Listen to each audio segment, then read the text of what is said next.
Gente, Freud. Por que Freud é o tio-avô da propaganda? Esse cara, ele trabalhava e nasceu em Viena, e na Áustria nasceu os princípios da psicanálise no século XIX. E, por coincidência, Freud era tio desse cara ali, ó, do lado, que chama Eduard Bernays. Eduard Bernays, junto com Yves Lee, ou Poison Ivy, são os caras que são considerados os pais das relações públicas. O Yves Lee, ele foi o primeiro RP, teve o primeiro agente de RP, e ele trabalhou para o Rockefeller. O primeiro case de RP do mundo foi quando houve uma revolta numa mina de carvão que era do Rockefeller, e o Yves foi para a imprensa para orientar como a família Rockefeller deveria se comportar, o que eles deveriam falar. Só que o meu foco de apresentação é nesse cara aí, no Bernays. Vou explicar por quê. Porque em 1929, o bacon era um alimento desconhecido. O primeiro job do Bernays foi esse. O Bernays fez uma pesquisa com 500 médicos sobre a importância do café da manhã reforçado. E depois dessa pesquisa, ele pegou o resultado dessa pesquisa e enviou para 5.000 médicos, junto com o material falando do valor proteico do bacon. Depois disso, na década de 30, o bacon com os ovos com bacon é um alimento tradicional do café americano. Isso até hoje. Hoje nós temos casos de obesidades mórbidas nos Estados Unidos, talvez causados por isso. O bacon é pop, bacon tem em todo lugar. O segundo job desse cara é mais sinistro ainda. Nessa mesma década, fumar, as mulheres não fumavam em público, era um tabu. Os homens não aceitavam, e em 1922 isso virou até uma questão de polícia, né? Uma feminista que chamava Berta Hunt caminhava nas ruas de Nova York, fumando um cigarro, foi interpelada pela polícia porque os homens se incomodavam com o fato de que ela fumasse em público. Isso atrapalhava os negócios daquele cara ali, ó, que é o George Washington Hill, que era o dono da American Tobacco Company.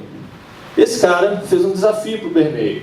Falou: Bernays, eu te dou aqui $25.000 para você resolver esse problema para mim e acabar com esse tabu. O Bernays, que era o sobrinho do Freud, falou: olha, beleza, só se você me der acesso a um analista. Naquela época, um analista, um psicólogo, não existia em abundância como existe hoje.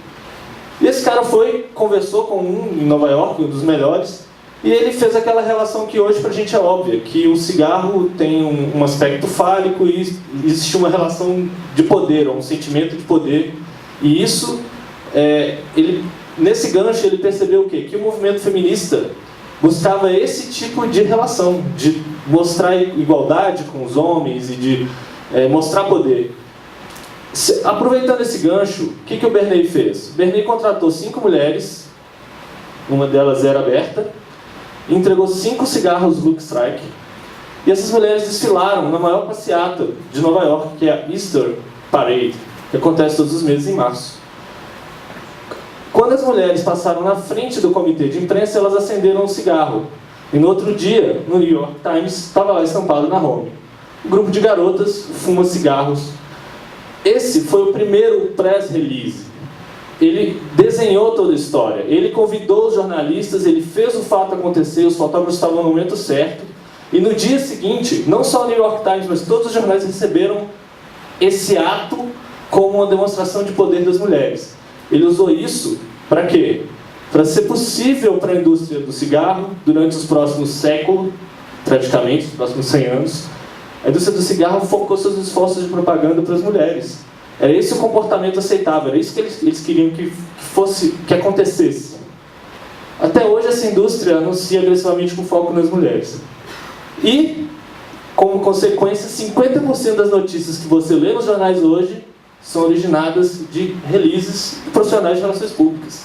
É um dado válido estatístico, foi feito um estudo sobre isso já nos Estados Unidos.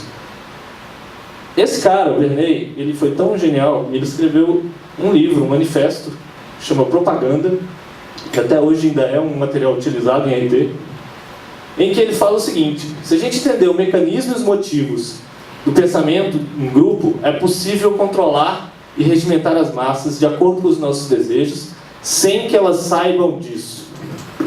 Olha que coisa maléfica. E depois desse pensamento no livro, tem uma outra que é a manipulação científica da opinião pública é necessária para não permitir que o caos aconteça e reduzir o conflito na sociedade e resolver os conflitos na sociedade. A manipulação é para o nosso próprio bem e é a única maneira da democracia funcionar perfeitamente. Esse material do Bernay, junto com os estudos de Lee, foram um insumo para esse cara, que é o Goebbels, que é o ministro da propaganda nazista, e que é considerado pelos ocidentais como o cara que criou as bases, como a teoria hipodérmica e todas as outras coisas, que é ensinado na faculdade de comunicação, que vocês devem ter feito. O interessante é que o seguinte, o Chomsky, analisando o review do livro do Chomsky, uma das versões que eu acho que eu vou até voltar aqui para mostrar, aqui tem uma frase. O Chomsky fez um prefácio para esse livro dizendo que ele era brilhante. E alguns anos depois o Chomsky diz que a propaganda é para a democracia o que o porrete é para a ditadura.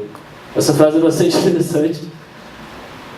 E quase uns séculos depois, estamos aqui assistindo a palestra do Daniel Bastos, que está falando exatamente sobre como é que as questões de rede, ou como as interações de rede estão sendo instrumentalizadas para fazer coisas como as que foram apresentadas por ele. E eu recebi hoje de manhã 2 e-mails.